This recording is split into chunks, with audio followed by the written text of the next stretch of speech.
ಕಾಂಡ ಪ್ರಕಟಣೆವರೆಗೆ ಒಟ್ಟು 66 ಪುಸ್ತಕಗಳು.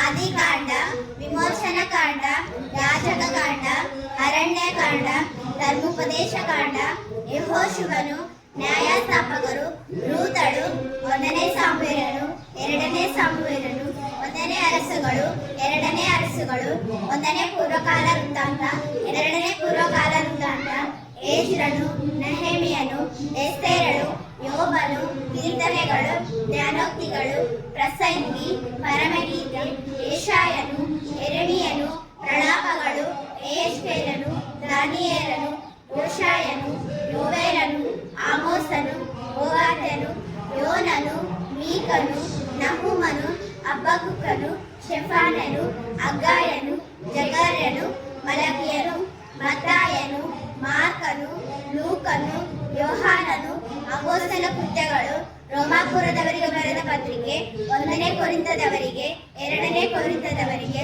ಗಲಾತ್ಯದವರಿಗೆ, ಎಫೆಸದವರಿಗೆ, ಫಿಲಿಪ್ಪಿಯವರಿಗೆ, ಕೊಲೋಸೆಯವರಿಗೆ, 1ನೇ ಥೆಸಲೋನಿಕದವರಿಗೆ, 2ನೇ ಥೆಸಲೋನಿಕದವರಿಗೆ, 1ನೇ ತಿಮೋಥಿಯನು, 2ನೇ ತಿಮೋಥಿಯನು, ತೀತನಿಗೆ, ಫಿಲೋಮೋನನಿಗೆ, ಇಬ್ರಿಯರಿಗೆ, ಯಾಕೋಬನು, 1ನೇ ಪೇತ್ರನು, 2ನೇ ಪೇತ್ರನು, 1ನೇ ಯೋಹಾನನು, 2ನೇ ಯೋಹಾನನು, 3ನೇ ಯೋಹಾನನು, ಯೂದನು, ಪ್ರಕಟಣೆ.